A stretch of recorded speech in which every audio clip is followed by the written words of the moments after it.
This is Earl Nightingale.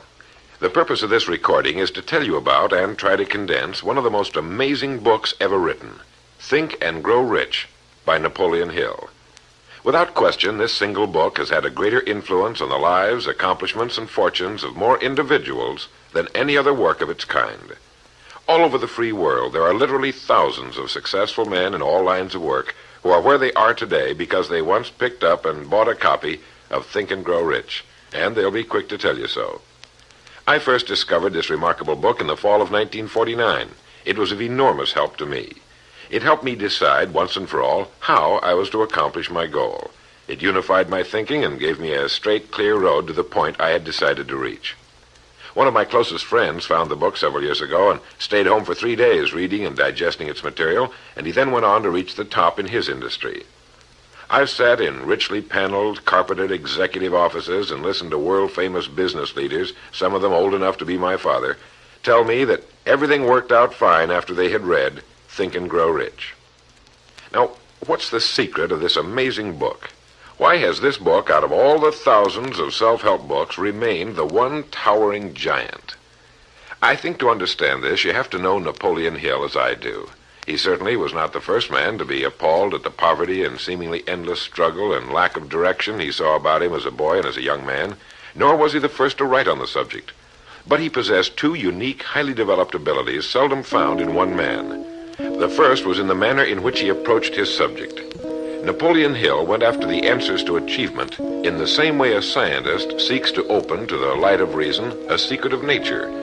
He went after the solution to accomplishment in the same way Thomas Edison discovered the solution to the electric light, relentlessly, indefatigably, implacably, until the truth, which had been there all the time, was revealed to him. His second important ability was the knack or skill of writing about his findings in such a way that it was instantly understood intellectually, but what is perhaps even more important for this particular subject, understood emotionally as well.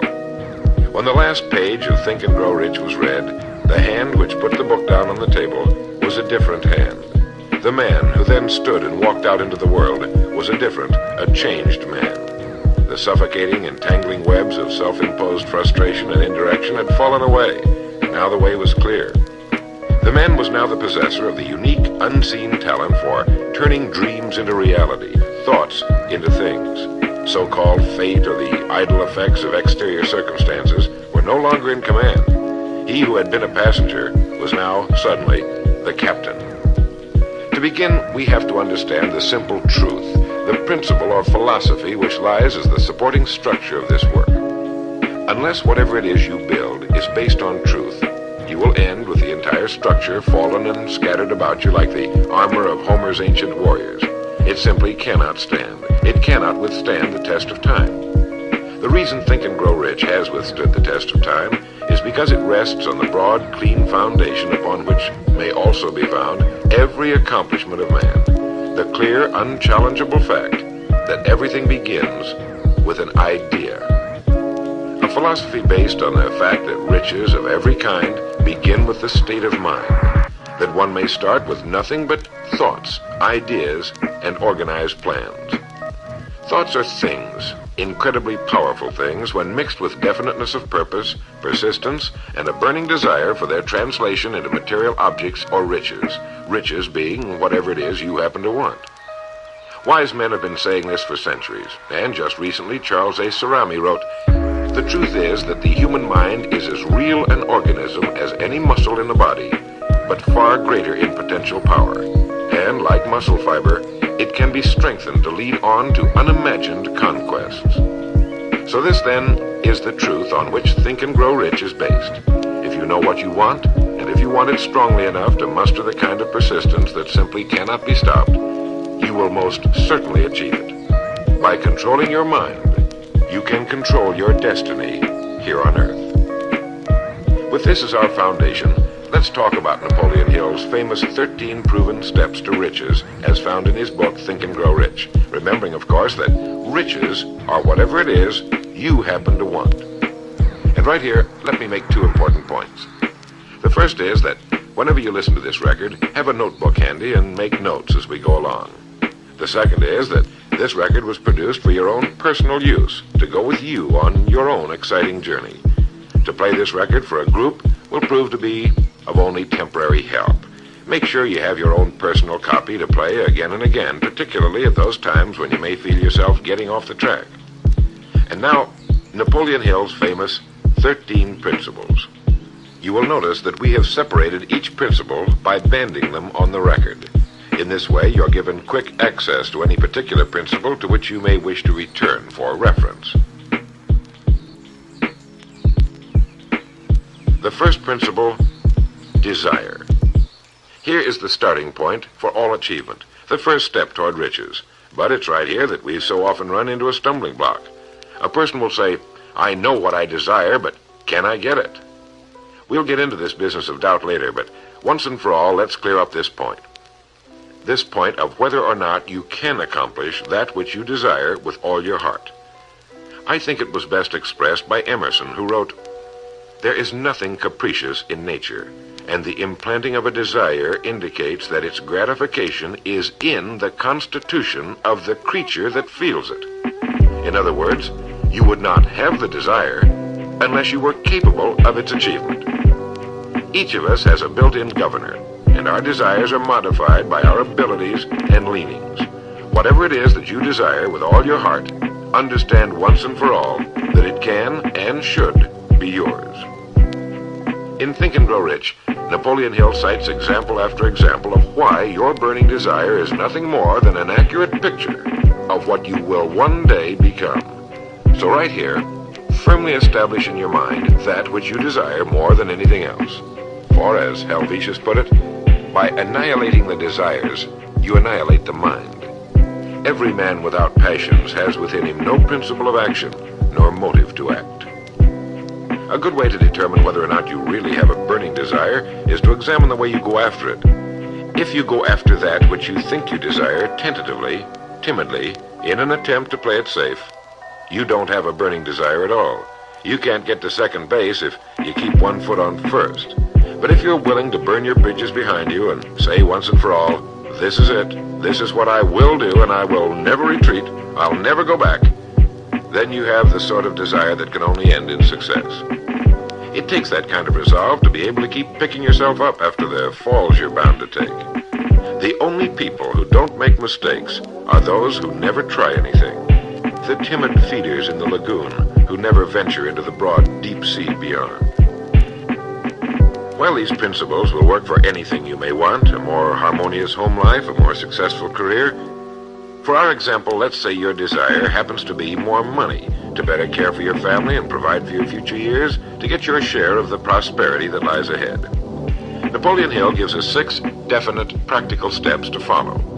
1. Fix in your mind the exact amount of money you desire. It is not sufficient merely to say, I want plenty of money. Be definite as to the amount. There's a psychological reason for definiteness, which will be described in a subsequent principle. Number 2, determine exactly what you intend to give in return for the money you desire. There's no such reality as something for nothing. 3, establish a definite date when you intend to possess the money you desire. And 4, create a definite plan for carrying out your desire and begin at once, whether you're ready or not, to put this plan into action. 5, write out a clear, concise statement of the amount of money you intend to acquire, name the time limit for its acquisition, state what you intend to give in return for the money, and describe clearly the plan through which you intend to accumulate it. 6, read your written statement aloud twice daily, once just before retiring at night and once after arising in the morning. As you read, see and feel and believe yourself already in possession of the money, or whatever your goal happens to be. It's important that you follow these instructions to the letter. Play this part of the record over until you have it down to your satisfaction, for this is by far the most important of the 13 principles, and this chapter of the book ends with these words. Through some strange and powerful principle of mental chemistry, which she has never divulged, nature wraps up in the impulse of strong desire that something which recognizes no such word as impossible and accepts no such reality as failure. The second principle is faith. You never would have even thought of your main desire unless faith were tugging at your mind. And if you find it difficult at times to have faith in yourself, you can be certain that you can have faith in these principles. Napoleon Hill writes, "Faith is a state of mind which may be induced or created by affirmation or repeated instructions to the subconscious mind through the principle of conscious autosuggestion. Conscious autosuggestion simply means a suggestion by yourself to yourself, just as an autobiography is a biography written by the person it's about. By getting a mental image of yourself already having accomplished your main desire over and over again, you will muster the faith you need. Faith is vital to accomplishment. The Emperor Napoleon once said, 'All the scholastic scaffolding falls as a ruined edifice before one single word, faith.' Pascal said, 'Faith affirms many things respecting which the senses are silent, but nothing which they deny. It is superior to their testimony, but never opposed to it.' Goethe said, 'Epochs of faith are epochs of fruitfulness, but epochs of unbelief, however glittering, are barren of all permanent good.' And as Schlegel put it, 'In actual life, every great enterprise begins with and takes its first forward step in faith.' Have faith that you can accomplish that which you seek, for you would never have decided upon it unless it was meant for you to accomplish." In his chapter on faith, Napoleon Hill gives us a self-confidence formula. First, I know that I have the ability to achieve the object of my definite purpose in life, therefore I demand of myself persistent, continuous action toward its attainment, and I here and now promise to render such action. Second, I realize the dominant thoughts of my mind will eventually reproduce themselves in outward physical action and gradually transform themselves into physical reality. Therefore, I will concentrate my thoughts for 30 minutes daily upon the task of thinking of the person I intend to become, thereby creating in my mind a clear mental picture of that person. Third, I know through the principle of autosuggestion, any desire that I persistently hold in my mind will eventually seek expression through some practical means of attaining the object back of it. Therefore, I will devote 10 minutes daily to demanding of myself the development of self-confidence. Fourth, I have clearly written down a description of my definite chief aim in life, and I will never stop trying until I have developed sufficient self-confidence for its attainment. Fifth, I fully realize that no wealth or position can long endure unless built upon truth and justice. Therefore, I will engage in no transaction which does not benefit all whom it affects. I will succeed by attracting to myself the forces I wish to use and the cooperation of other people. I will induce others to serve me because of my willingness to serve others. I will eliminate hatred, envy, jealousy, selfishness, and cynicism by developing love for all humanity, because I know that a negative attitude toward others can never bring me success. I will cause others to believe in me because I will believe in them and in myself." In rereading Think and Grow Rich so that I could write this condensation for recording, I was forcibly struck all over again by this great chapter on faith, particularly the examples of how some of the world's greatest men have accomplished what appeared to be impossible through faith. The third principle is autosuggestion. Now, we've already touched on this. This chapter of the book tells us how, through repeated suggestion, the subconscious mind can be put to work for us. It is the faculty of being able to concentrate your mind on your burning desire until your subconscious mind accepts it as fact and begins to devise ways of bringing it about. Here is where hunches come from, sudden flashes of thought or inspiration, guidance. The instructions given in connection with the 6 steps in the second chapter will now be summarized and blended with the principles covered by Napoleon Hill's chapter on autosuggestion. First, go into some quiet spot, perhaps in bed at night, close your eyes and repeat aloud, so you may hear your own words, the written statement of the amount of money you intend to accumulate, or a careful reaffirmation of whatever your goal happens to be, the time limit for its accumulation, and a description of the service or merchandise you intend to give in return for the money. As you carry out these instructions, see yourself already in possession of your goal. For example, suppose that you intend to accumulate $50,000 by the 1st of January 5 years from now, that you intend to give personal services in return for the money in the capacity of a salesman. Your written statement of your purpose should be similar to the following. By the 1st day of January, 19, whatever it happens to be, I will have in my possession $50,000, which will come to me in various amounts from time to time during the interim. In return for this money, I will give the most efficient service of which I am capable, rendering the fullest possible quantity and the best possible quality of service in the capacity of salesman of, and here describe the product or service you intend to sell or whatever it is you do for a living. It goes on. I believe that I will have this money in my possession. My faith is so strong that I can now see this money before my eyes. I can touch it with my hands. It is now awaiting transfer to me at the time and in the proportion that I deliver the service I intend to render in return for it. I am awaiting a plan by which to accumulate this money, and I will follow that plan when it is received. Second, repeat this program night and morning until you can see in your imagination the money you intend to accumulate. Third, place a written copy of your statement where you can see it night and morning and read it just before retiring and upon arising until it's been memorized. As you carry out these instructions, you are applying the principle of autosuggestion. The fourth principle is specialized knowledge. It is here that I think Napoleon Hill makes a very important point.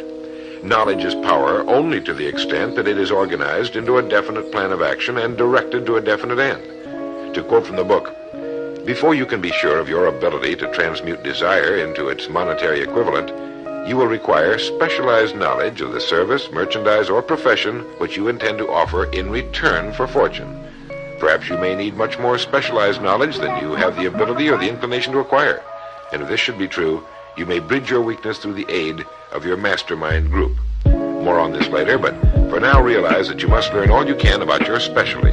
Set aside a definite time every day for learning more about what it is you do for a living. Take the courses that are offered on your subject and associate with men who know your business well.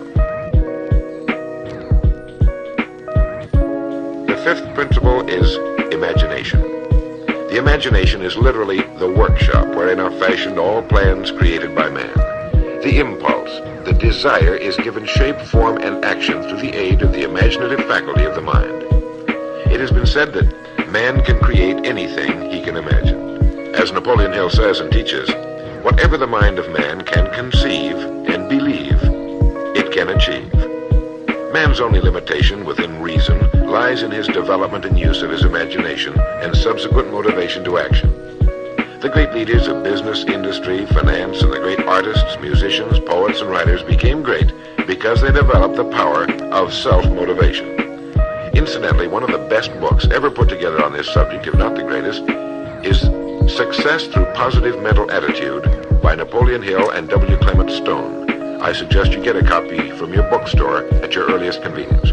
If your bookstore happens to be out of the book, you may obtain a copy by writing to the address on the label of this record. As you go about your daily work, think constantly of ways in which it could be done better, more efficiently. Think of the changes that are inevitable. Can they be made now? And if you feel limited, remember the words of the late Frank Lloyd Wright. He said, "The human race built most nobly when limitations were greatest, and therefore when most was required of imagination in order to build it all. Limitations seem to have always been the best friends of architecture." As you build your future from this point onward, don't concern yourself with limitations, but remember that they may be your best friends, since they require imagination if we're to rise above them. And as Beecher said, the soul without imagination is what an observatory would be without a telescope. Now, if you turn this record over, we'll get to the sixth principle. The sixth principle is organized planning. You have decided on your desire, your goal. Now let's organize the plan for its accomplishment, right on schedule. Let me quote again from Think and Grow Rich. You have learned that everything man creates or acquires begins in the form of desire. The desire is taken on the first lap of its journey from the abstract to the concrete in the workshop of the imagination, where plans for its transition are created and organized. Earlier, you were instructed to take 6 definite practical steps as your first move in translating the desire for whatever you want into its physical equivalent. One of these steps is the formation of a definite practical plan or plans through which this transformation may be made. 1. Ally yourself with one or more persons, a group of as many people as you may need for the creation and carrying out of your plan or plans for the accumulation of the money you've established as your goal. making use of the mastermind principle. This is important. 2. Before forming your mastermind alliance, decide what advantages and benefits you may offer the individual members of your group in return for their cooperation. No one will work indefinitely without some form of compensation, although this may not always be in the form of money. 3. Arrange to meet with the members of your mastermind group at least twice a week, and more often if possible, until you have jointly perfected the necessary plan or plans for the accomplishment of your goal. 4. Maintain perfect harmony between yourself and every member of your mastermind group. Keep in mind these facts. First, you're engaged in an undertaking of major importance to you. To be sure of success, you must have plans which are faultless. Second, you must have the advantage of the experience, education, native ability, and imagination of other minds. This is in harmony with the methods followed by every person who has risen above the average. Work at this until you have a well-executed, formal plan for reaching your objective. In this way, you're never confused or wondering what you should do next. Every morning you know exactly what you're going to do and why. It is in this chapter of Think and Grow Rich that Napoleon Hill gives us his 11 qualities of leadership. 1. Unwavering courage. 2. Self-control. 3. A keen sense of justice. 4. Definiteness of decision. 5. Definiteness of plans. 6. The habit of doing more than paid for. 7. A pleasing personality. 8. Sympathy and understanding. 9. Mastery of detail. 10. Willingness to assume full responsibility. And 11. Cooperation. The chapter on organized planning is one of the largest and most important in the book. It goes without saying that a man without a plan to follow is like a ship without a course. No place to go, with disaster a probability. The 7th principle, decision. The mastery of procrastination. To quote, accurate analysis of over 25,000 men and women who had experienced failure disclosed the fact that lack of decision was near the head of the list of the 30 major causes of failure. This is no mere statement of a theory, it is a fact. Procrastination, the opposite of decision, is a common enemy which every man must conquer. Analysis of several hundred people who had accumulated fortunes well beyond the $1 million mark disclosed the fact that every one of them had the habit of reaching decisions promptly and of changing these decisions slowly if and when they were changed. People who fail to accumulate money without exception have the habit of reaching decisions, if at all, very slowly and of changing these decisions quickly and often. A definite objective makes reaching prompt decisions that much easier. Napoleon Hill gives many examples, one of which is the case of Henry Ford. One of Henry Ford's most outstanding qualities was his habit of reaching decisions quickly and definitely and changing them slowly. This quality was so pronounced in the late Mr. Ford that it earned for him the reputation of being obstinate. It was this quality which prompted Mr. Ford to continue to manufacture his famous Model T, the world's ugliest but for the time most practical car, when all of his advisors and many of the purchasers of the car were urging him to change it. Perhaps he delayed too long in making the change, but the other side of the story is that his firmness of decision yielded a huge fortune before the change in model became necessary, and the company is certainly none the worse for it today. When you make up your mind, stay with it. The majority of people who fail to make the grade are generally easily influenced by the opinions of others, easily swayed. They permit the newspapers and the gossiping neighbors to do their thinking for them. Opinions are the cheapest commodities on earth. Keep your own counsel when you begin to put into practice the principles we're describing here. By reaching your own decisions and following them, take no one into your confidence except the members of your mastermind group, and be very careful in your selection of this group, that you choose only those who will be in complete sympathy and harmony with your purpose. Close friends and relatives, while not meaning to do so, often handicap one through opinions and sometimes through ridicule. Thousands of men and women carry inferiority complexes with them all through life because some well-meaning but ignorant person destroyed their confidence through opinions or ridicule.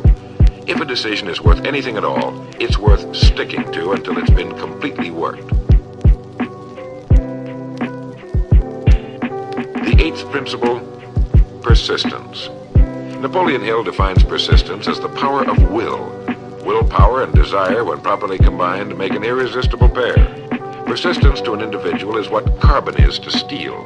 In uncounted thousands of cases, persistence has stood as the difference between success and failure. It is this quality more than any other that keeps the majority from great accomplishment. They'll try a thing, but as soon as the going gets tough, they fold.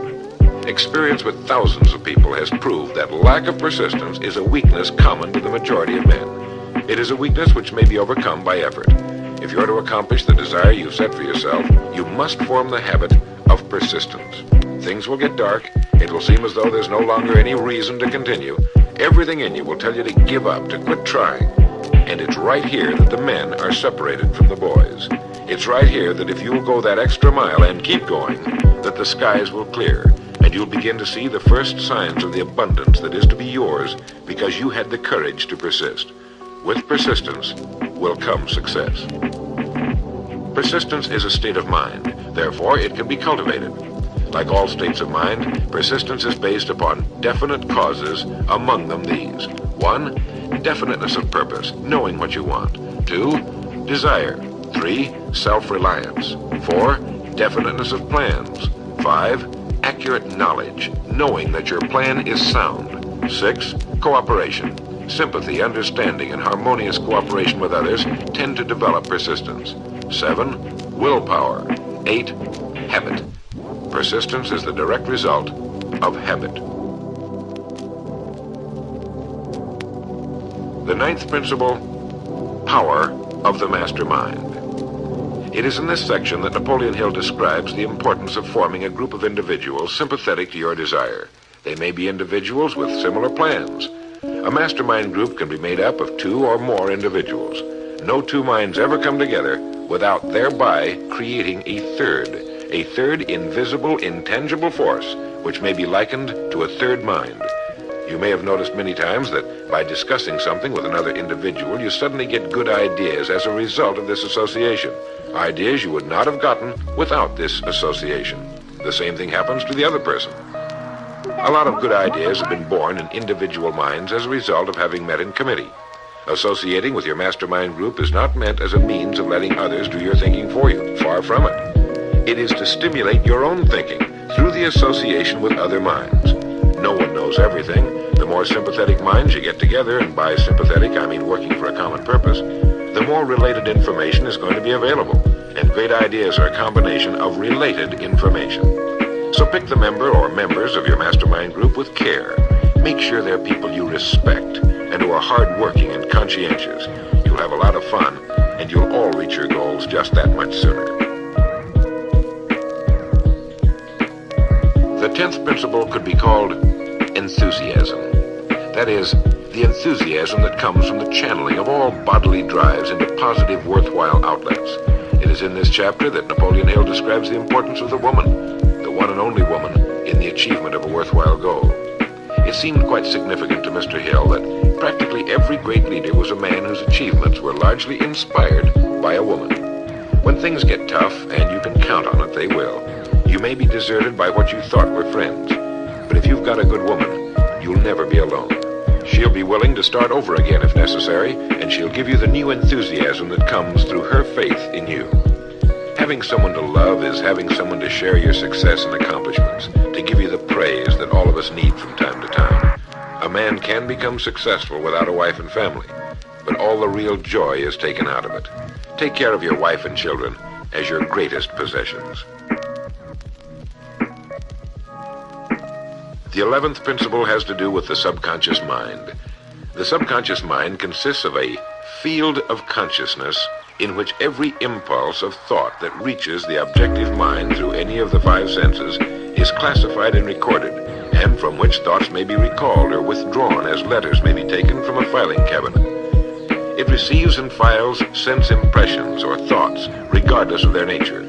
You may voluntarily plant in your subconscious mind any plan, thought, or purpose which you desire to translate into its physical or monetary equivalent.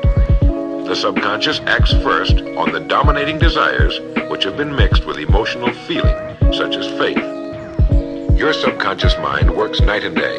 Through a method of procedure unknown to man, the subconscious mind draws upon the forces of infinite intelligence for the power with which it voluntarily transmutes one's desires into their physical equivalent, making use always of the most practical media by which this end may be accomplished. You cannot entirely control your subconscious mind, but you can voluntarily hand over to it any plan, desire, or purpose which you wish transformed into concrete form. No one knows very much about what we call the subconscious or unconscious mind. We do know that it is incalculably powerful and can solve our problems if we go about using it the right way. And the best way is to hold in your conscious mind as often as possible a clear picture of yourself already having accomplished your goal. You know what you want, define it clearly, and then project it on the motion picture screen of your mind. Hold it.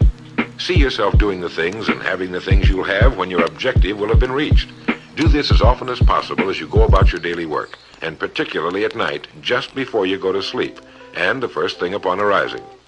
As you do this, your subconscious will begin to lead you in the most logical ways toward your objective. Don't fight it. Follow your sudden hunches, the ideas that come into your mind, knowing that it's your subconscious trying to get through to your conscious mind. If you'll keep at this, you'll be amazed and delighted by the wonderful ideas that just seem to come from nowhere. In the next principle, we'll talk some more about this sixth sense that seems to control the lives of the great men and women, but it comes from a systematic triggering of the subconscious mind. The lives of the great men and women, which seem miraculous to the average person, are nothing more than the fulfillment of their burning desires through the power of their subconscious minds. Time means nothing to your subconscious. A man could work steadily at his job for 40 years and not accomplish as much as is possible in 3 or 4 years through the proper working of this principle. Your subconscious mind cannot remain idle. If you fail to plant desires in your subconscious mind, it will feed upon the thoughts which reach it as a result of your neglect. Remember that you're living daily in the midst of all manner of thought impulses which are reaching your subconscious mind without your knowledge. Some of these impulses are negative, some are positive. You are now engaged in trying to help shut off the flow of negative impulses and to aid in voluntarily influencing your subconscious mind through positive impulses of desire. When you achieve this, you will possess the key which unlocks the door to your subconscious mind. Bulwer wrote, "The man who succeeds above his fellows is the one who, early in life, clearly discerns his object and toward that object habitually directs his powers. Even genius itself is but fine observation strengthened by fixity of purpose. Every man who observes vigilantly and resolves steadfastly grows unconsciously into genius." The key word there is unconsciously. Know what you want. Decide once and for all that it will be yours. Remain steadfast on course, propelled by faith, and your subconscious or unconscious mind will do the rest. The 12th principle, as outlined in Think and Grow Rich by Napoleon Hill, has to do with the brain. If you had access to all the wealth in the world and took a penny, you would be doing exactly what you very probably have been doing in the use of your brain. Nothing in the world is more pitiful than the misunderstanding by the average person of the power of his brain and the minds to which it is connected, the conscious and the subconscious. You own in your brain the most marvelous, miraculous, inconceivably powerful force the world has ever known. Take, for example, the fact that the number of lines which connect the brain cells with one another equal the figure 1 followed by 15 million ciphers. It has been determined that there are from 10 to 14 billion cells in the average human cerebral cortex. It is inconceivable that such a network of intricate machinery should be in existence for the sole purpose of carrying on the physical functions incidental to growth and maintenance of the physical body. This is the mechanism that has given us the supersonic airplane, our deep rocket probes into outer space, the sciences, the arts, all that we know and use today and will use tomorrow, have hatched from this small gray mass each of us carries around. Can you doubt, even for a moment, that it can bring you and yours everything you want here on Earth? Of course it can. If you will recognize your power as an individual and stop acting like those who have never even thought about it. Give it the job you've decided to accomplish and watch it handle it. The 13th and final principle is called the sixth sense. The sixth sense can be described as the sense through which infinite intelligence may and will communicate voluntarily without any effort from or demands by the individual. This principle is the apex of the philosophy. It can be assimilated, understood, and applied only by first mastering the other 12 principles. The sixth sense is that portion of the subconscious mind which has been referred to as the creative imagination. It has also been referred to as the receiving set, through which ideas, plans, and thoughts flash into the mind. The flashes are sometimes called hunches or inspirations. The sixth sense defies description. It cannot be described to a person who has not mastered the other principles of this philosophy, because such a person has no knowledge and no experience with which the sixth sense may be compared. The sixth sense is not something that one can take off and put on at will. Ability to use this great power comes slowly through application of the other principles we've outlined. Many individuals come into a workable knowledge of the sixth sense even before the age of 40. But more often the knowledge is not available until one is well past 50. And this for the reason that the spiritual forces with which the sixth sense is so closely related do not mature and become usable generally, except through years of meditation, self-examination, and serious thought. But begin to develop it now by applying the principles we've talked about here. Remember this: man can create nothing which he does not first conceive in the form of an impulse of thought. Man's thought impulses begin immediately to translate themselves into their physical equivalent, whether those thoughts are voluntary or involuntary. Keep fear out of your mind by concentrating on the mental picture of your goal, your greatest desire. Now, I want to mention that Think and Grow Rich as a book carries more endorsements by great men who knew of its truth than any other book of its kind ever written. I'll touch on only a few. All of these great men actually endorsed Napoleon Hill's principles. Former President of the United States, William Howard Taft. F.W. Woolworth wrote that he had built his great chain of stores by applying many of these principles. Robert Dollar, who built the great Dollar steamship line, wrote, "If I had had this philosophy 50 years ago, I suppose I could have accomplished all that I've done in less than half the time. I sincerely hope the world will discover and reward you." Samuel Gompers wrote that the mastery of these principles is the equivalent of an insurance policy against failure. President Woodrow Wilson. John Wanamaker, the merchant prince, wrote, "I know that your fundamentals are sound because I've been applying them in my business for more than 30 years. George Eastman, the world's largest maker of cameras, Thomas Edison, Luther Burbank, Theodore Roosevelt, E.M. Statler, John D. Rockefeller. I think you know that the endorsements of these great men could not have been bought with all the money in the world. What we have been talking about here can change your life, can bring you anything and everything worthwhile you want in life for yourself and your family. Cut yourself away from the average, from the mediocre, and chart your course on the dream in your heart. These 13 principles will never let you down, as long as you use them. And now, it is with great pleasure that I give you the author himself, Napoleon Hill. Thank you, Earl Nightingale. The message which you who are listening have just heard has brought you within 3 short steps of the supreme secret of success. The same secret which has brought happiness, peace of mind, and financial success to countless thousands of people who have read Think and Grow Rich. The same secret which has made master salesmen out of ordinary order takers. And the same secret which has brought friendship, love, and marriage to men and women who have come under the spell of the 13 principles which Earl Nightingale has just described. You desire the better things of life, or you wouldn't be listening to this record. Come with me then, and I will help you chart your course so you may acquire whatever it is that you desire most in life by following these instructions. 1. Condition your own subconscious mind to work for you while you sleep as well as when you are awake. You can do this by playing this record to yourself every night just before you retire. Then, before you go to sleep, after hearing the record, write out a clear statement of what you wish to accomplish the following day, and request your subconscious mind to work during the night and provide you with the plan you will need to achieve your purpose. 2. Form a personal mastermind group of 2 or more people who are closely associated with you. They can be members of your family, your business, or your professional associates, or people who work where you are employed. And play this record in their presence at least once a week. After you have done this, engage in a friendly roundtable discussion of the 13 success principles and request each person in the group to participate and to look for inspirational ideas which may help him or her to become more successful. 3. Beginning now, follow the habit of rendering more service and better service than that which is expected of you, and do it in a pleasing, positive mental attitude. This will make friends for you, it will increase the value of your services, and it will attract opportunities by which you may get from life whatever it is that you most desire.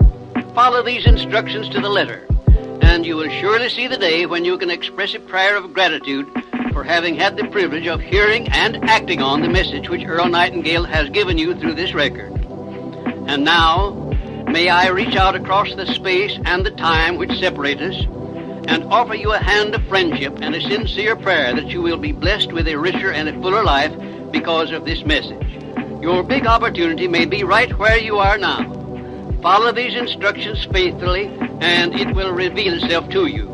This is Napoleon Hill saying, don't search for opportunity in the distance, but recognize it and embrace it right where you are.